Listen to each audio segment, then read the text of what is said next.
Kalau saya boleh katakan ini yang namanya jatuh cinta pada pandangan yang pertama. Waduh.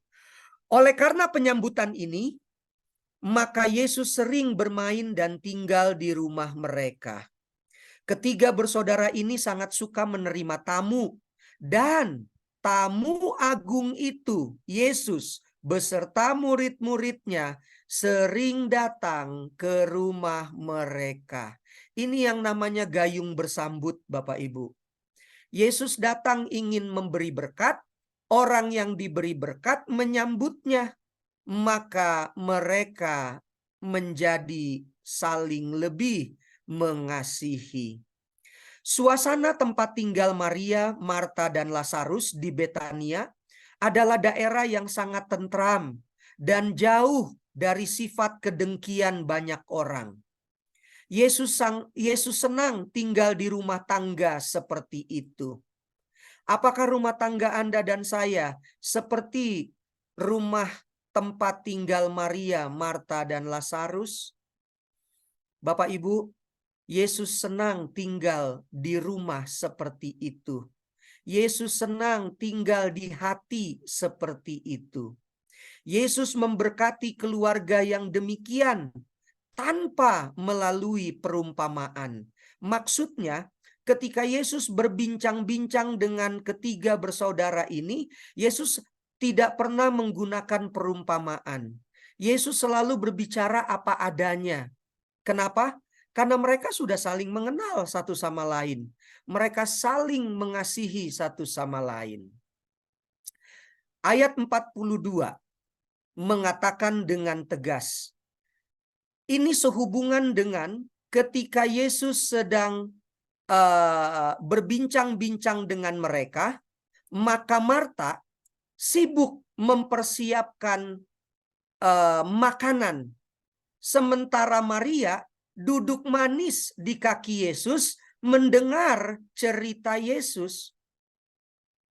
Ketika Marta melihat Maria duduk tenang, bukannya membantu, karena ini adalah tamu agung. Namanya saja tamu agung, Bapak Ibu. Bapak Ibu senang menerima tamu itu. Bapak Ibu akan persiapkan segala sesuatu yang terbaik untuk tamu itu. Itu namanya menjamu. Nah, begitu ya Bapak Ibu ya.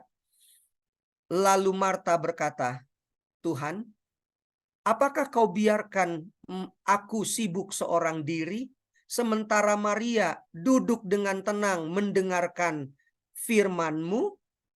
Lalu di ayat 42, Yesus berkata, tetapi hanya satu saja yang perlu.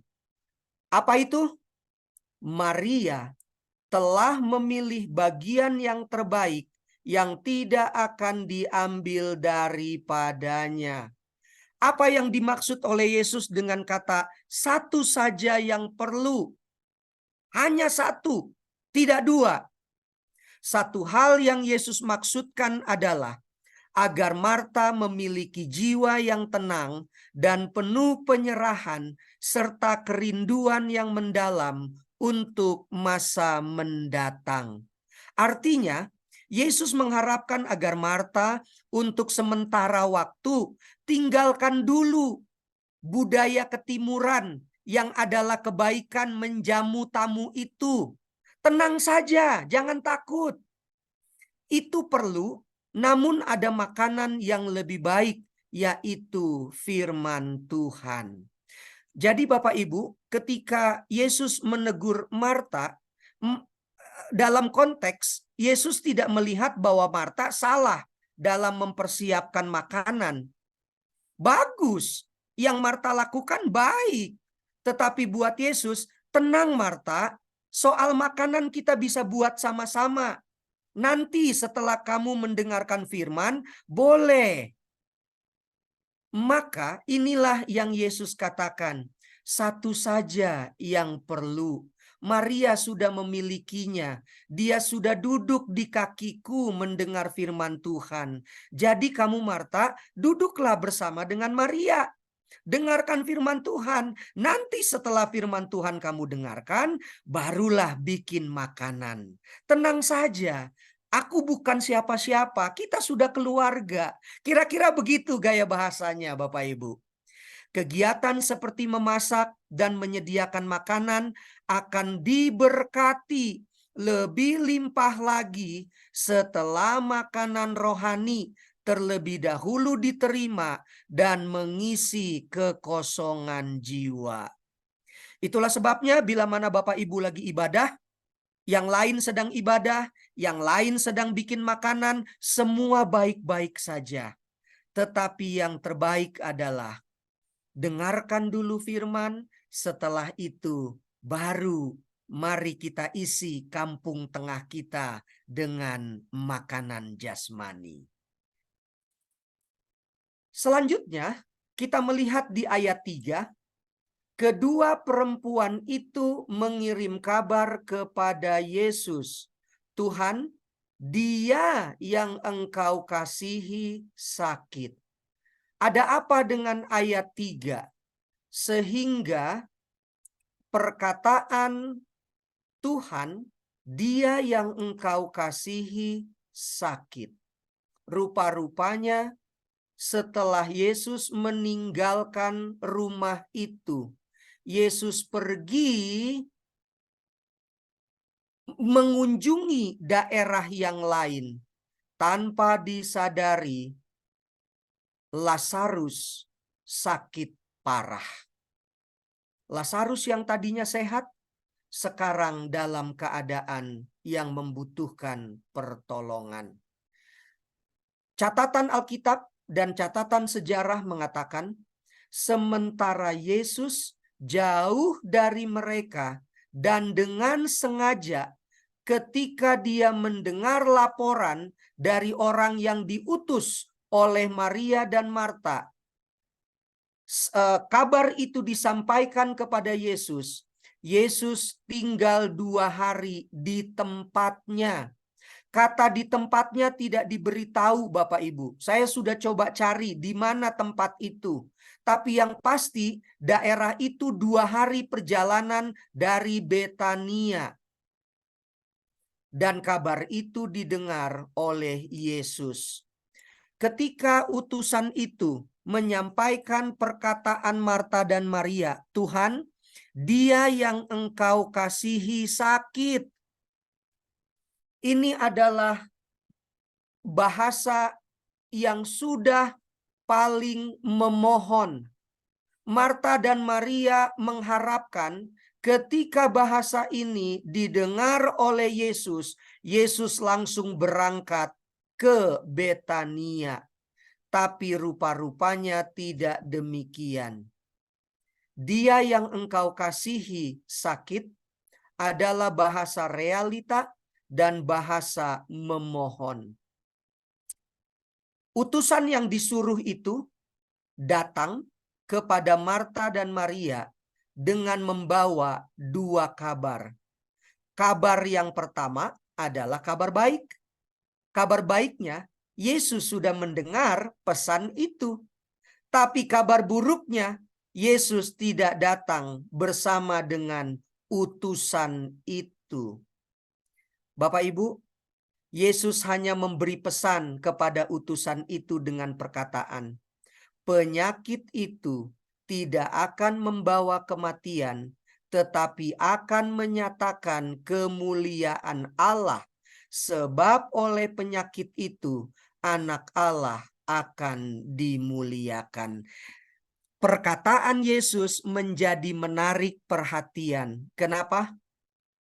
Ketika Yesus berkata, penyakit itu tidak akan membawa kematian, realitanya tidak seperti itu.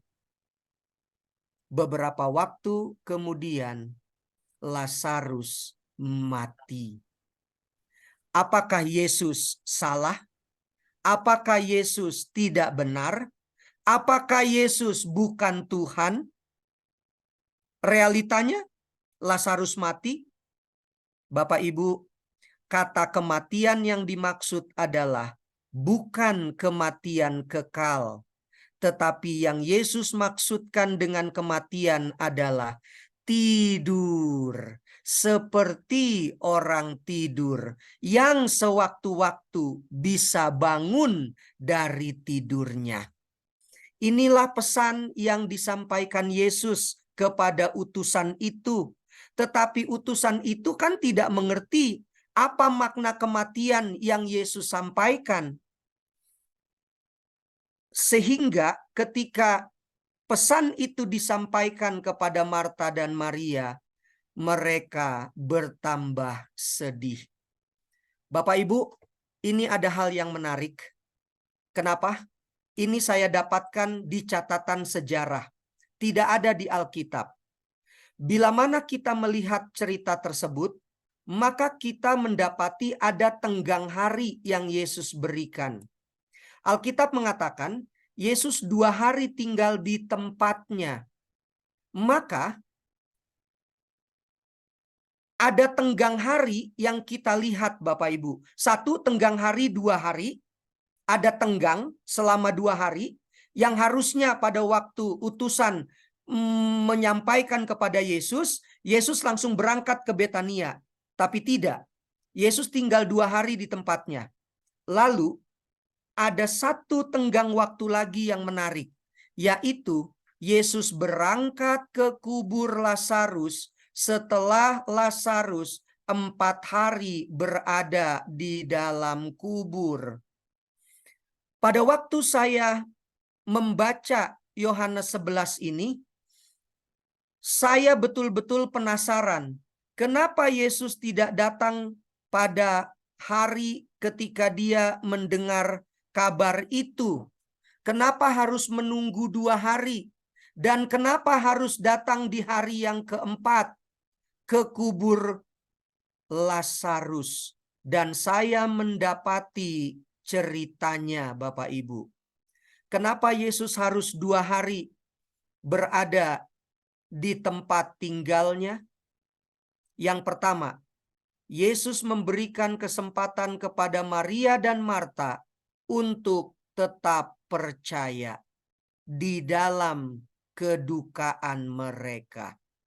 Yang kedua, Yesus memberikan kesempatan kepada murid-muridnya untuk tetap percaya di tengah-tengah duka mereka. Sekarang, kenapa Yesus baru akan datang di hari yang kedua? Dan kenapa Yesus baru datang ke kubur Lazarus di hari yang keempat setelah mayat daripada Lazarus semakin membusuk? Maka saya dapati Bapak Ibu, rupa-rupanya di kalangan orang-orang Yahudi mayoritas, mereka percaya bahwa jiwa orang yang meninggal tetap dekat, tetap tinggal dekat dengan jasadnya sampai 3 hari setelah kematian. Semasa itulah, kalau masih bisa, diharapkan jiwa orang mati itu kembali ke dalam jasadnya lagi. Inilah keyakinan di tengah-tengah orang Yahudi. Selewat 3 hari, maka tak akan mungkin orang mati bisa hidup lagi. Jadi dalam hal Lazarus, kematiannya yang sudah 4 hari itu diyakini sebagai kematian final mutlak tak terobahkan. Jadi sebenarnya kenapa Yesus tinggal 2 hari di tempatnya? Yesus ingin menghancurkan keyakinan orang-orang Yahudi bahwa kalau orang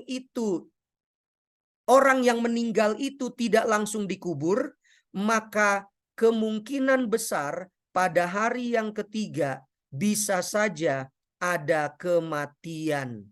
Inilah yang Yesus ingin hancurkan.